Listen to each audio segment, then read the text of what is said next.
15 to 20 மினிட்ஸில் ஒரு சூப்பரான சிக்கன் பிரியாணி எப்படி பண்ணுறதுன்னு பார்க்கலாம். இதுக்கு நாங்கள் பண்ண ஒரே ப்ரிப்ரேஷன் சிக்கனை வந்து 4 hours முன்னாடி மிளகாத்தூள், மஞ்சத்தூள், உப்பு போட்டு மேரினேட் பண்ணி வச்சது மட்டும்தாங்க.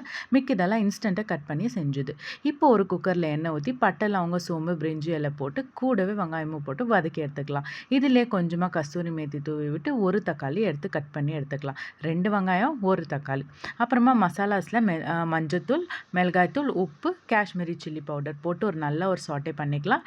அதுக்கப்புறம் இதுலேயே புதினா, கொத்தமல்லி போட்டு அதுக்கப்புறம் நம்ம மேரினேட் பண்ணி வச்சுருக்க சிக்கனையும் அதிலே சேர்த்துட்டு ஒரு 2 மினிட்ஸ் நல்லா ஒரு மிக்ஸ் கொடுத்துக்கலாம். Garam masala 2 table spoon. So ஒரு சைடு தண்ணி நல்லா கொதிக்கிட்டோம். கொதிச்சதும் தண்ணி எடுத்து குக்கர்லேயே ஊற்றிக்கலாம். நாங்கள் 2 கப் ரைஸுக்கு 4 கப் தண்ணி எடுத்திருக்கோம். அப்புறமா ரைஸ் போட்டு ஒரு ½ லெமன் மேலாக்க புழிஞ்சு விட்டு குக்கரை க்ளோஸ் பண்ணிடலாம். ஸோ ஒரு 2 விசில் விட்டு குக்கரை ஓப்பன் பண்ண ஸ்டீம் எல்லாம் அடங்குனதும் சூப்பரான சிக்கன் பிரியாணி ரெடிங்க. ட்ரஸ்ட் மீ, வெறும் 15 மினிட்ஸ் தான் ஆச்சு. சக்கத்தாக இருந்தது.